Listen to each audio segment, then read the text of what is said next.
Hi guys, welcome again to another edition of Why Do I Love Twin Peaks? Not me personally so much, but I'm going to do with each guest I have on, perhaps I'm going to learn why I love Twin Peaks through them, and gain even more of an appreciation than I already have. So please welcome my guest who's going to be chatting about his memories of the world of Twin Peaks. That can be all three seasons, Fire Walk with Me, and also the novels and so on. So we are in these shows encompassing every strand of it. Okay, so here he is now, my friend Noah. Welcome, Noah. How are you? I'm fine, Frank. How are you? I'm good. I'm good, thank you. Good. Yeah. Oh, great. It's good seeing you. So, right, first question, Noah, which I always open this up with, is Noah, when did you first discover Twin Peaks? Very early on, very early on. I think it came out in 90 or 91 in Germany. Um, and I remember it was funny because it was a big brouhaha about that. We had two private TV channels at that time, and apparently they both bid on it, and obviously one got it and the other one lost out. But the one who lost out, the day before the first episode was aired, put out a note telling people who the killer is, just to spoil it for the competition. Um, so yeah, in Germany we all knew. The jokes was on them though because yeah we knew Leland Parma did it, but of course the answer is not Leland Parma did it. He might have been bodily the one who did it. So they didn't really spoil it. There was still a surprise coming up. And I think a lot of people were probably very confused about that long-haired, you know, guy who kept popping up because they kept expecting her dad's gonna kill her. Um, I think that's the fun thing about Twin Peaks. It's not easy to explain it, uh, and it's gonna throw you a curveball no matter what. Yeah, but yeah, it was really early on when it first came out in Germany. I watched it. Wow, what a curveball though to actually reveal Yeah, kind of who it was. yeah, yeah. Rather It's than, just I mean, even if it was Bob, the mm, fact is that so far ahead, yeah, you already know who this guy is, this Leland, yeah, and where yeah, it's leading to. So that yeah, does take a little bit of the steam out of it. yeah, It has slightly less impact when he's doing yeah, like his bad deeds and stuff later on, and yeah, yeah, it's yeah. yeah, I don't know how I'd react to that if I knew that up front. I think that would Mm. kind of ruin it a wee bit for me, to be honest. But Yeah, maybe I didn't actually read the note where they said who it is. I just read an article about the fact that they did. So I was still completely unspoiled. But the other thing is, Twin Peaks is basically unspoilable because you would have to go into so much detail to explain who Bob is, who Leland is, what the connection is, and stuff like that. And then still you have this beautifully shot TV show with all those weird things going on, apart from the murder mystery. um, so when when you saw it, did you watch it Mm. literally from the pilot right through? You were Mm, there for, like the first episode? not quite, not quite. I got to it a bit later on uh, Ah, in the show. I would say maybe halfway through the first season. oh, I see. Um, Yeah. yeah, that was a that was its own challenge to make sense of what the heck was going on. Because I mean, of course, obviously, this was a very long time before streaming and stuff like that. If you missed it, you missed it. You couldn't, just go and watch the back episodes or anything like that. But I taped every episode so far from the moment I started watching it. Uh, so I got this old archive of German dubbed Twin Peaks episodes. We were fortunate really that when it came out, we were in the right age to have VHSs, video Yeah, recorders, yeah, yeah, Had it yeah, been early 80s or late 70s, most people didn't even own a VCR, yeah, yeah, or they weren't, or if they did, they were very expensive. mm, So by the yeah, time the 90s came along, they were more accessible to people, absolutely. Yeah, so we were lucky that it happened when it did, kind of thing. So that yeah, because as you said, Noah, that there were no repeats back yeah, then. They yeah, didn't show things again, generally yeah, speaking. most TV never got repeated. Mm, So if you missed it, that's your tough luck. You won't see it again. mm, yeah, Um, yeah, so video recorders were incredibly handy back then, I think, absolutely. Yeah, until they commercially released the actual video box sets and yeah, things like that, yeah, yeah. which they did. I can't remember when that actually happened. Me Maybe not neither. that long after the series, I don't Me think. neither. And I think that there was also the European Yeah, uh pilot, the there pilot was. with the ending tacked on. That's right. Yeah, yeah. Yeah, I remember having that videotape as well. I had that. I had that Yeah, one. yeah. Yeah, that was intriguing. That Mm, alternate ending yeah, With Bob down in the basement with the yeah, candle, yeah, yeah. and he just seemed.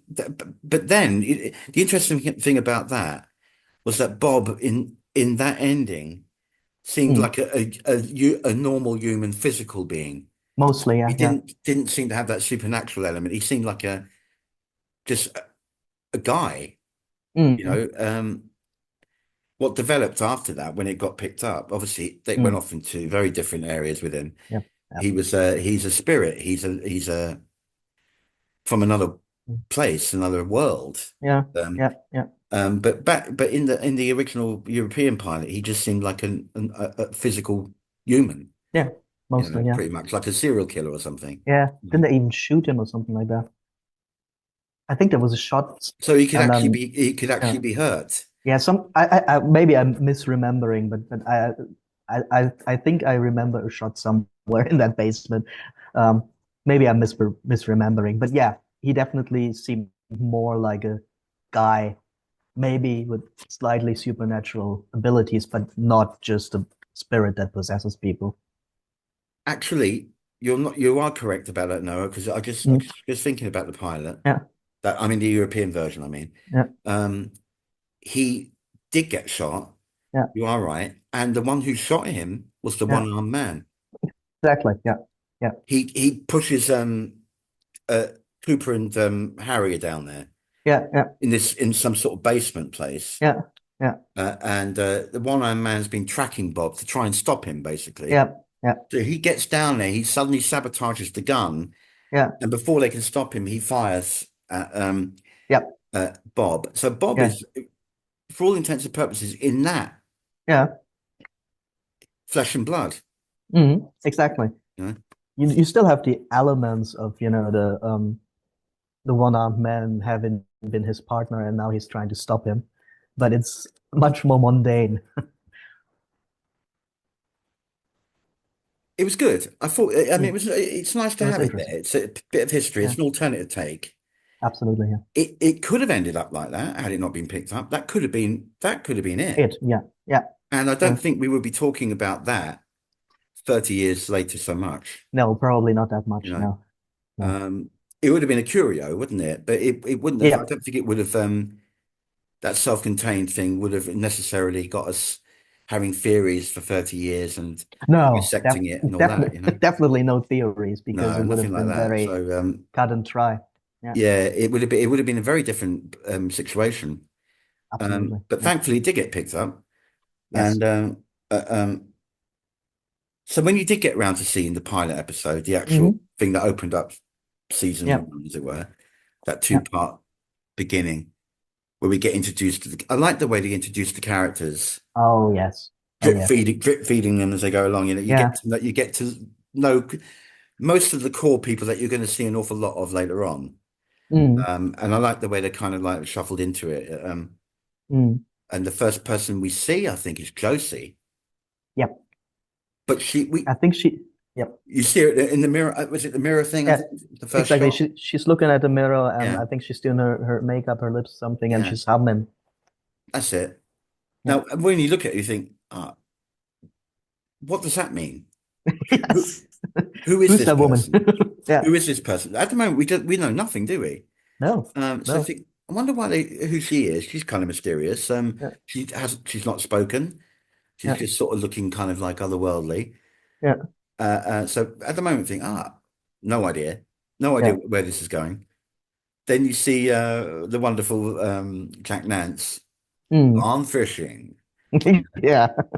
uh, and off he And of goes, and and of course Hyper Laurie looking disapprovingly as she That's right. does for the Yeah. whole show.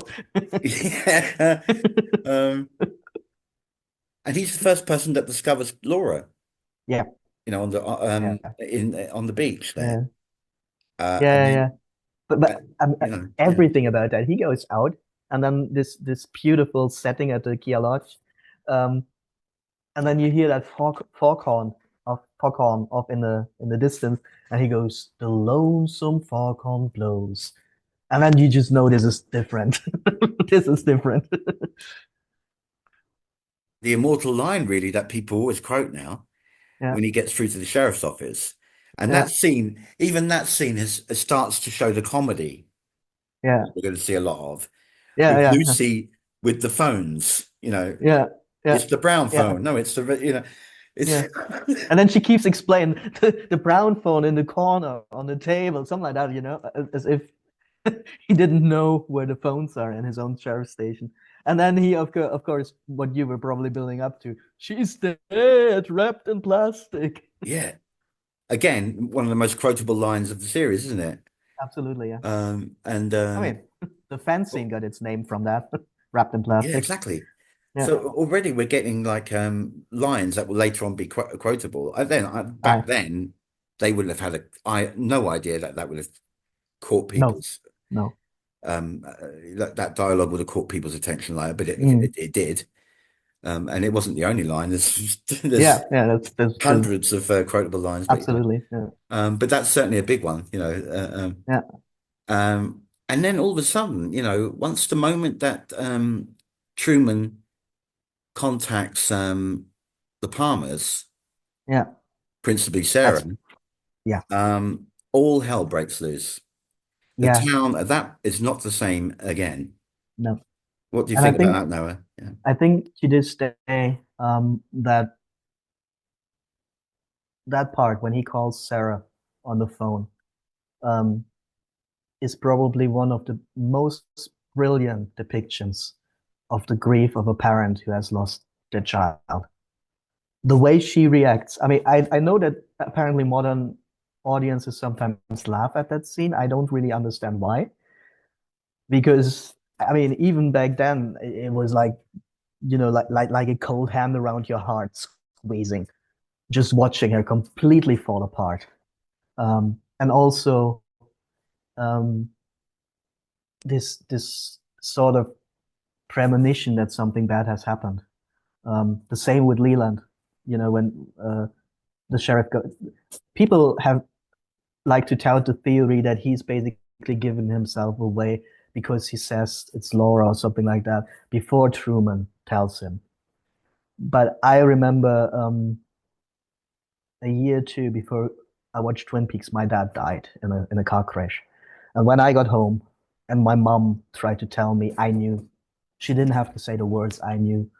Um, I don't think he gave himself away at all. That's your wife told you your daughter's disappeared, and then the sheriff comes with that sort of face and puts a hand on your shoulder, you know.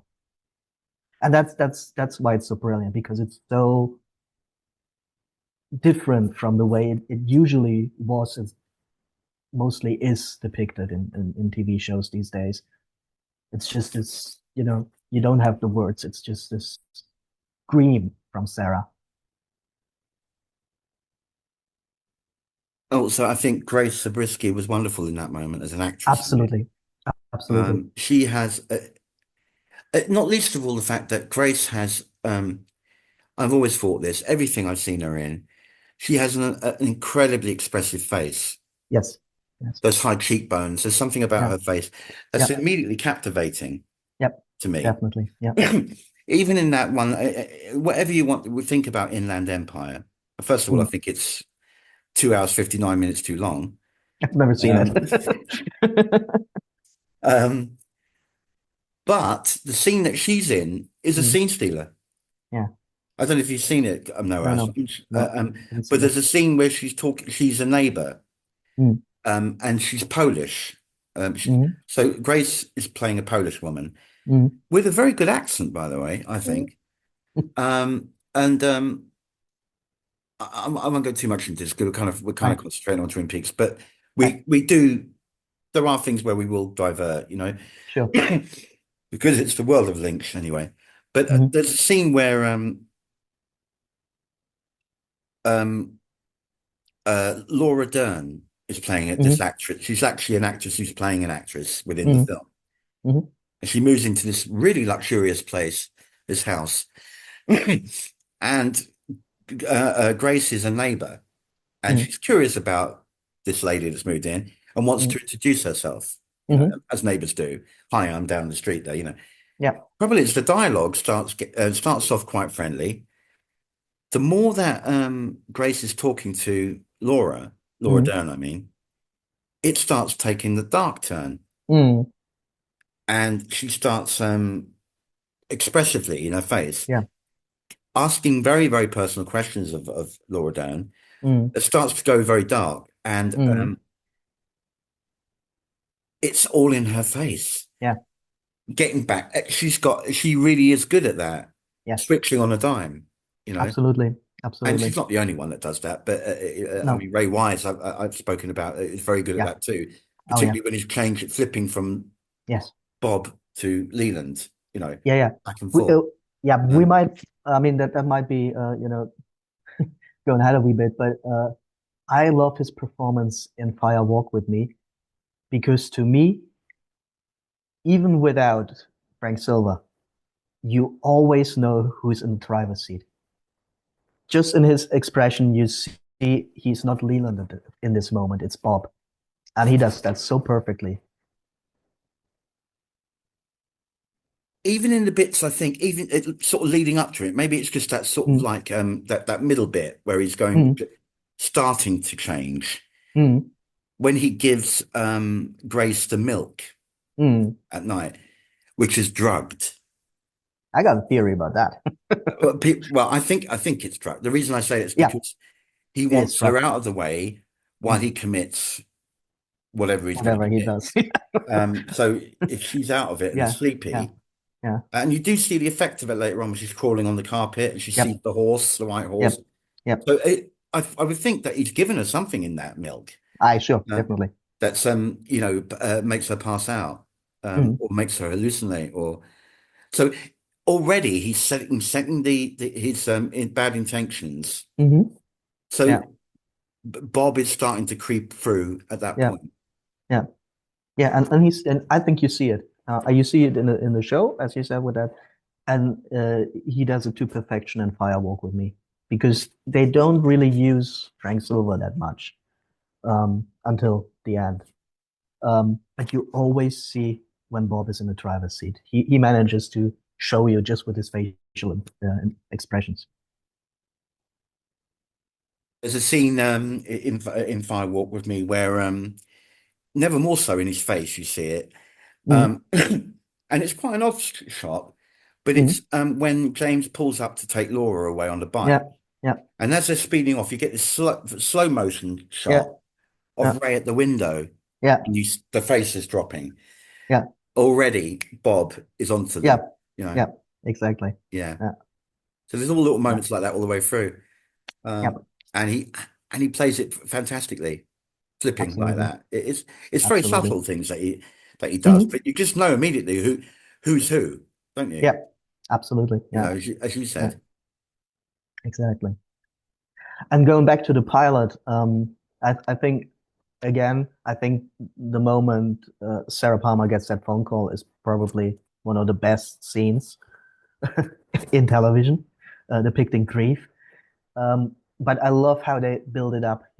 This the way the news start to spread through the town and how everybody reacts to it. You know immediately this is something that affects the whole town. This is not just something they can move on from. And I love the way that is done really slowly. Yes, it's very interesting how they do that. How Mm, they're all kind of aware of the news as it yeah, starts kind of going around to these different yeah, characters, and then we get yeah, introduced to them yeah, yeah, through this awful news. We get yeah, introduced to these people, and yeah, then on the surface, they seem just regular people. Hmm. Some of them are, some of them are not. But again, Yep. that unravels as the series goes on, that there are Yep. very dark secrets at play there in that town. Yep. There are incestuous affairs going on. There's Mm. drug things going on. There's corruption going on. This, that, and the other going on. Yep. Um, Yep. and it just seems that almost as if I think this comes into play with season three as well, that something Mm. is off and some Mm. cataclysmic thing or something awful that happens seems to make the whole town crumble. Mm. There's a sickness. Yep. The whole place falls apart around one particular element. And in Mm. this case, it's Laura Palmer. Yep. Secrets come out Um, about people that have met her, or yep. she seems to have touched a lot of people's lives. Yeah. And not Um, always in a good way. Not all, no, not at all. But Yeah. it's interesting that you find out more about that. An awful lot of Yep. people seem to have known her quite well, Yes. Yes. for not always good reasons. Yeah. But it seems to affect almost everyone. It's That's true. fascinating. Yeah. And It's going back to this, did Leland give himself away because he knew something happened to Laura before the sheriff says the words? Donna and James both know. You know, roll call. Laura's not there. Deputy comes in, talks to the teacher. Teacher comes back in with a stricken look on her face, and they both look immediately to Laura's seat. And the other thing that I find very interesting is they both kind of break down, and Donna immediately has all these girls around her that are comforting her, and James sits there all on his own. And I think that's also very indicative of how men and women deal with grief and how much of a support system they have in those moments. I think that's very true to that, that men tend to suffer alone and women usually have this support system around them that will lift them up. It's not just because nobody knows that James is her boyfriend, her secret boyfriend. I think it goes beyond that. that's an interesting point, which I never really didn't really think about that much. No, I'm glad Mm. you brought that up. I didn't quite twig with that. Um, Mm. but you're right. He is just there on his own, having to deal with it, and Yep. they're kind of like putting their arms around her and consoling her. Yep. But as it transpires, he's very much alone all the way through, isn't he? Yes. Yes. He doesn't Yes. feel like he belongs anywhere, No. and even to a point where he buggers off on his bike for 5 episodes or Yes. something. Yes. Yeah. Because, and of course, he was accused of the murder. He was one of the suspects that was put forward Yep. for possibly murdering Laura as well. So Yep. he's not, his headspace is not good at all. No. No. And of course, on the surface, everybody knows Donna is her best friend, so it makes sense to comfort her. Nobody knows he's, well, except for Donna. Nobody knows he's Laura's secret boyfriend. So on that level, yeah, it makes sense. But I think to me, it speaks to a deeper level of how grief is processed by men versus women. So, um, let's ask you now about Mm. that first season, Hmm. um, and um, and as things more become more and more interesting, more and more mysterious as we Yeah. go along, 7 episodes, Hmm. culminating in that wonderful cliffhanger of Mm. Cooper being shot Yes. in the Great Northern, Yep. and who then we have to wonder who shot him, you know. Yeah. Yeah. And I don't know how long it was between seasons before it came back. How long you had to Mm. wait to find out that? I have no Whether idea. it was I a can't 6 month remember. gap, I don't, Yeah. I don't know. I can't remember. Yeah. But there would have been a few months at least for people to Hmm. go to ponder this. Yeah. How they're going to kind of like um, conclude this. But of course, they Yeah. don't. Lynch, in his own unique style, curveballs at the whole audience Mm. and does this comedy 10-minute scene to open up season two, Yeah. Yeah. Yeah. Yeah. Yeah. which I still find hilarious. Yeah. But at the time, I think a lot of fans were probably going nuts over that. Yes. Going, why is this Yeah. so slow, even by Lynch's standards? Mm. What the hell are they trying to achieve here with this? Yeah. um, because it does go into the absurd really quickly. Mm. Yeah. But and the more I look back on it, I think it's one of the most funniest things I've ever seen. Yeah. You know, Um, I think back then, uh, Lynch had a very good handle on towing that line, um, of being slightly absurd, but still not not making your eyes roll, not making you go like, oh, this is crap. Um, I think back then he had a really good handle on that, and he walked that line very well over the run of Twin Peaks. Um, yeah, Y- yeah, and there are lots of moments that happen like that throughout, really. yeah, You know, yeah, throughout each season, you get those funny light moments like that, yeah, and you question where is the line on this? Should I be yeah, laughing at this, or yeah, should I be going, no, this is just nuts. yeah, This shouldn't be happening. yeah, He's lying there bleeding. yeah, They're taking forever to get yeah, medical help for him. yeah, You yeah. know, this shouldn't be happening to him. You know, he's You and the get this, guys, the yeah, waiter is taking forever yeah, to help him. yeah, yeah, And then he keeps disappearing and then coming back again. yeah, And he goes, yeah. I heard about Oh, you, yeah. which I find Got your he milk. just kept coming back saying that. I mean, Yeah, it was but also also hysterically funny, yeah, I yeah. think, Yeah, you and know. also Cooper, he's lying there bleeding. And the dude's there like, I brought your milk, and he's like, yeah, put it on the table over there. He's like, get help. Yeah, put it And over there. he only had the strength to just to raise his thumb to him, didn't he? Like that, you know, Yeah, yeah, yeah, yeah. while he's lying there. Yeah, exactly. I mean, I don't think he ever does he even ask him for help? I don't know, but he's definitely not yelling for help or anything. He's very calm, just lying there bleeding. Also, what was interesting is that you get like a very, very subtle hint that Mm. waiter, we later find out, is from the Yeah, lodge, yeah. or his doppelganger version is. So he's not really a physical being, I think he as it is a were. physical I being. think he was sent for the lodge because there's good and bad people, maybe some Yeah, kind of helper. yeah, Because you notice that he doesn't seem to know what a phone is. The way he handles mm, that phone to get it back on the receiver, yeah. it's as if True. he, oh, what is Yeah, this thing what is this phone? I don't understand this. that's interesting. You know, Because I always figured he was like Leland basically. He had the spirit living inside of, and the one-armed man. I mean, we never see. It's a bit weird with him, because he looks exactly the same in the Black Lodge as he does um, on Earth.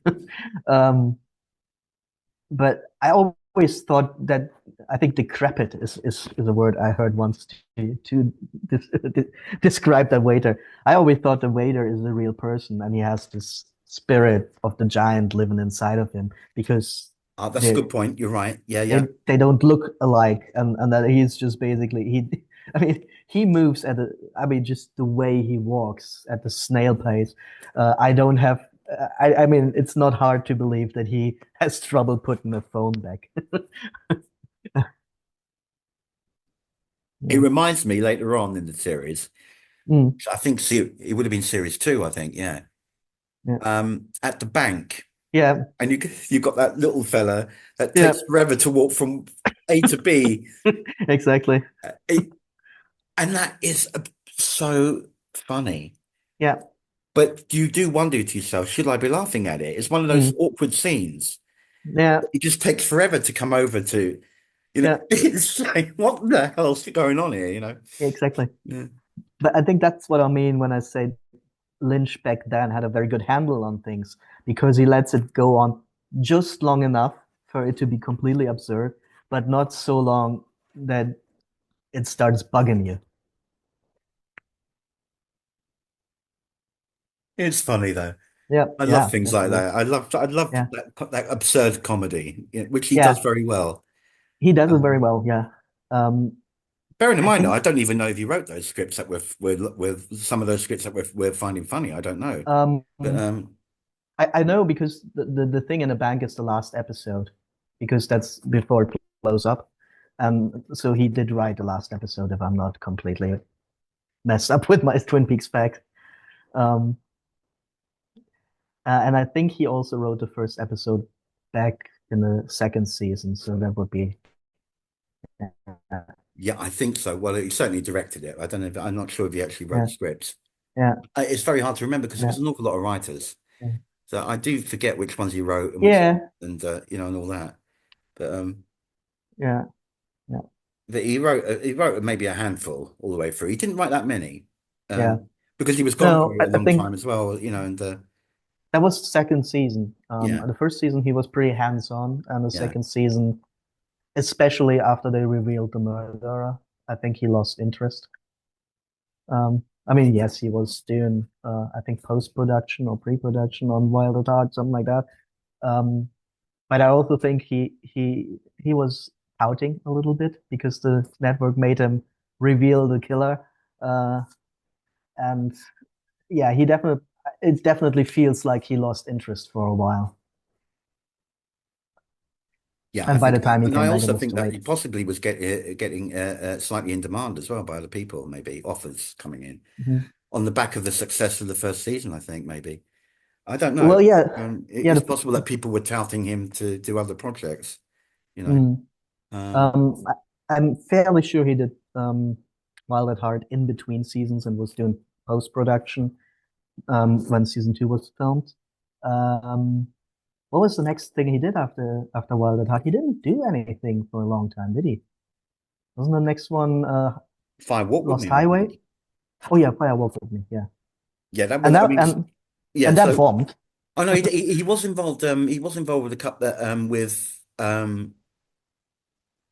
On the Air as well. You Yeah, know that little series yeah, On the Air, yeah, which I yeah. think came sort of in That never between. went anywhere. That, yeah, sadly not. Yeah, Yeah, that didn't become a hit at all. no, But in terms of projects, I think yeah. that came or was being made probably the same time we was doing Fire Walk with Me. I don't know. I It don't was know. around the same 91, 92 that came On the Air. I think yeah, So he was it very was. busy. I noticed in the 90s, he Mm, was probably at his busiest ever. That decade was kind really of. busy for Lynch. Yeah, yeah. I, I mean,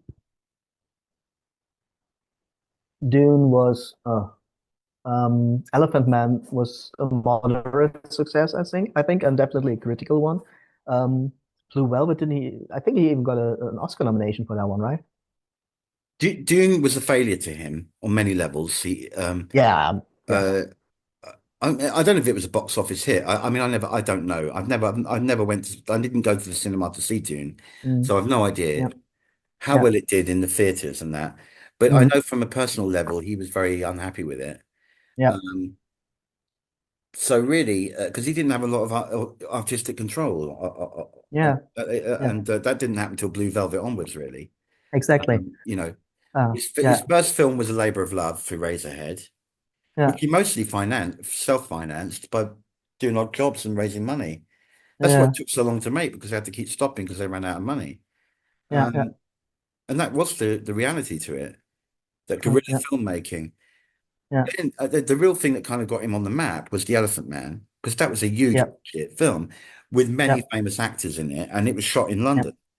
Yes, Um, yes, and Mel Brooks was behind it, which is a yeah, really odd combination, but yeah, you wouldn't put the yeah. two necessarily put the two Not together. But necessarily, no. so, but Brooks Films, he had his own Yeah, company, yeah, um, then that got him noticed a yeah. bit. Lynch really, from that moment, really, I think from The Elephant Man onwards, really, Mm, people knew his name a yeah. bit in the industry. Before that, they didn't. I mean, No, true. Yeah. Eraserhead wasn't a huge success No, there financially. was I mean, it was just shown at midnight viewings and things like that. exactly. It Yeah, was a cult yeah, film, really. yeah, yeah. I mean, I love Eraserhead, by the way. It's one of Mm, my favorites, but really, I think The Elephant Man onwards really was when he got on the map, definitely. Yeah. you And know. I think he didn't he get an Oscar nomination for directing Blue Velvet, I think. Well, Well, I think he got. I'm not sure if he got one for Blue Velvet, no, but I know that he got the Palme d'Or for Wild at for Heart Wild at Heart, yeah, yeah. and Mulholland Drive, I think, as well. Mulholland Drive is yeah. Yeah. Um, exactly, but in the 90s he did Twin Peaks going out of the 80s into the 90s, probably on the back of Blue Velvet's success. And I think he did Wild at Heart in between seasons one and two, and he did this on the air, which was not a success. Twin Peaks was going down by that point. That's a funny thing. People, it seems like the legend people tell each other and themselves is that Twin Peaks went downhill as far as viewership goes after they revealed the murderer. When the truth is, it was going downhill, and the TV network made them declare the murderer in an attempt to lift viewership numbers up again. So it's not that without revealing the murderer it would have been fine.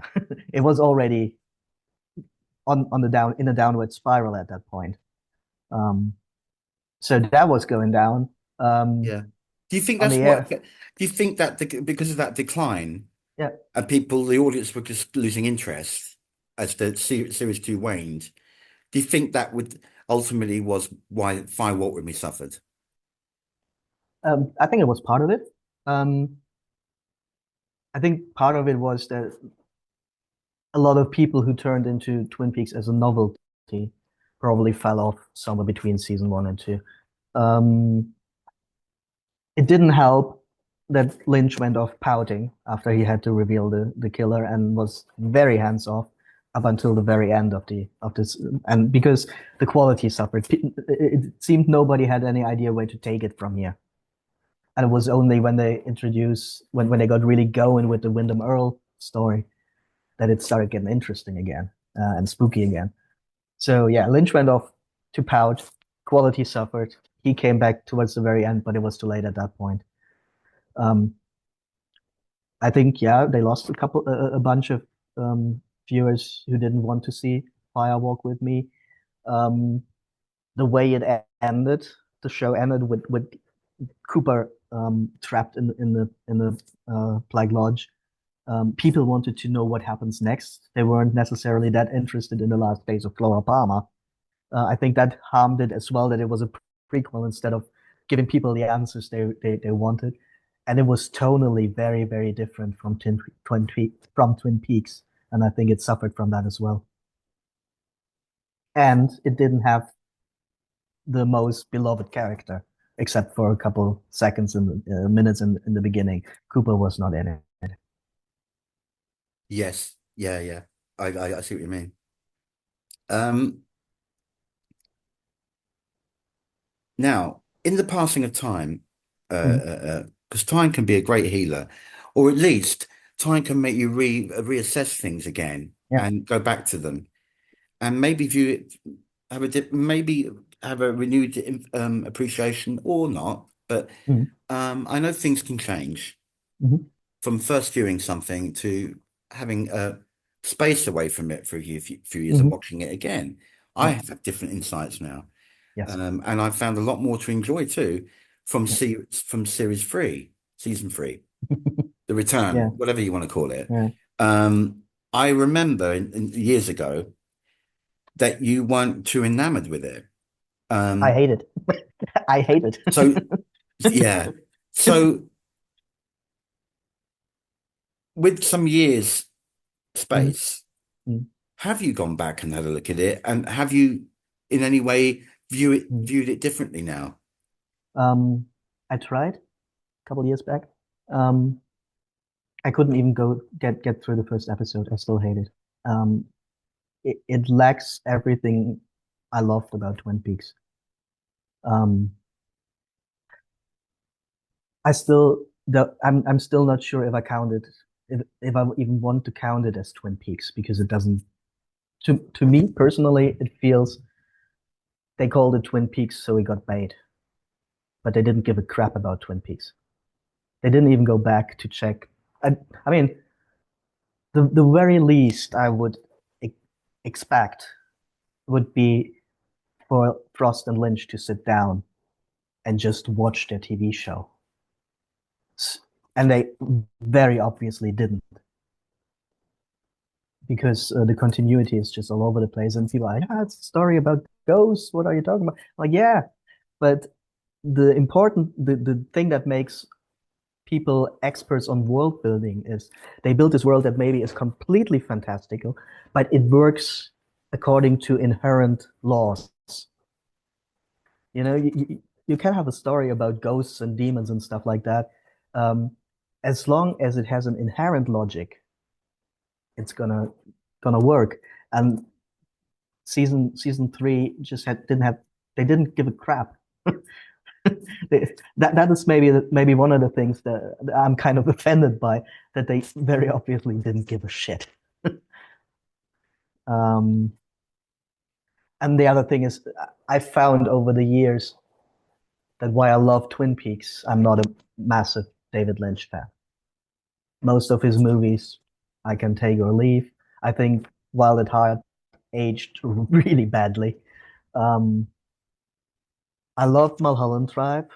I kind of like Lost Highway. I love The Straight Story, which probably says a lot about me that I love the least Lynchian Lynch movie. um, yeah, and it wasn't. I liked certain parts of it, like the episode in black and white with the atomic bomb and everything. I would have loved that if it wasn't called Twin Peaks. Um, I see certain merits in the TV show as almost like a retrospective of Lynch's complete um, opus of work. Because different things like this water world planet, it kind of reminds you of Dune in the beginning, Arrakis or whatever that was called. Um, there are certain things in the series, and I said it at the time when it came out, where you go, okay, that's inspired by that movie, that's inspired by that movie, that's inspired by that movie. So it almost felt like Lynch did an homage to Lynch with that thing. And then of course Frost went off because apparently they disagreed on the direction, and Lynch basically binned everything, most everything that Frost had written. And he writes those books, and they don't fit with anything. They don't fit with the third season. They don't fit with the continuity of the first two seasons. And it seems like he went and did his pet project, and it could have been called, especially the one that's like the files that the major kept. That basically reads like my favorite conspiracy theories by Mark Frost. So that's one thing why I can't embrace it as Twin Peaks, because it seems to be something very different. Um, and the name Twin Peaks was used to sell it. And the other thing is, I talked about balance in the first two seasons, balancing how long can I go with something, and it's absurd, but it's not enervating. Um, but the big thing about Twin Peaks was that there was all this dark stuff happening, but under people say it seemed perfect on the outside, and underneath was all this darkness. But the thing about Twin Peaks was that underneath the darkness was warmth. There was tremendous heart. You have Jack Nance, Pete Martell. He had his moments, but he was just this sweetheart. Um, so you had the balance as well. You had this dark stuff, but you also had fun, and you had good people. Twin Peaks wasn't just this shithole. You had good people living there. Ed, for all his mistakes, Norma, um, Pete Martell, Josie had her moments of tremendous warmth. Audrey actually grew as a character into someone who was nice, and lovely. Andy, and all that seemed gone. Sheriff Truman, all that seemed gone in the third season. It was just dark. There was some fun, like uh, um, uh, Dale in the green suit. I don't even remember the name. Dougie, was it Dougie? Yeah, Dougie. Um, but even that felt overplayed after two episodes. Um, yeah, I tried to go back. I tried to watch it, but I still don't like it. And one thing I love the setting of Twin Peaks. The- I know a lot of it was filmed in California, but that the setting that they established in the pilot, the, the the evergreen forest, the waterfall, and all that. I love that setting, and because I love the setting so much, I love Twin Peaks, and that was gone as well. For the most part, yes, it was. They Yeah, they they, they did feature it. They did yeah, go back to it. Yeah, it did yeah, come. It kind of dipped in and out of it. yeah. Um, but fascinating insights there, Noah, about that. Mm, Um, and you did actually kind of answer my next question a little bit because you mm, kind of went into why you like the original. mm. Um, but um, but if you can, if we can wrap it up now, I sure. and let me thank you first for taking part. It's been great talking to you, Noah. My pleasure. It was great to see you again. It's really wonderful to catch up with you again. Yeah, So thanks a lot for your time and your insights. It's yeah, been absolutely brilliant to have this chat with you. sure. But the last question I ask Mm, everyone before we say goodbye is yeah. this. Mhm. Noah, why do you love Twin Peaks? Um, it's a longish answer. I like Twin. One thing I can say about Twin Peaks is that it came at the perfect moment for me.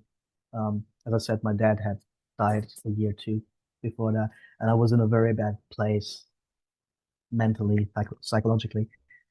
And Twin Peaks was just dark enough to for me to connect with it, and just light enough and just warm enough to heal me a little bit. And I think that's why I still love it so much, despite the third season. And it's one of the very few episodes when I hear this theme song, I automatically have those pictures in front of in front of my mind's eye, and it feels like my heart just opens up. Just seeing the you know those shots of the waterfall and everything, and the sign and the old sawmill and hearing that music. I'm as soon as that starts playing, I'm transported to a different place. Um, yeah, That's great. That's lovely. That's a lovely way mm, summarizing it for you for your at least your for personal me, yeah, yeah, um, definitely, uh, uh, perspective, which is what this yeah, is all about. We're all going to of have a course, different slant on this. yeah, No least, not least important, it's wonderful to hear different how people view it. Um, definitely, yeah. so again, thanks, Noah. Um, Thank you, Frank. really appreciate it.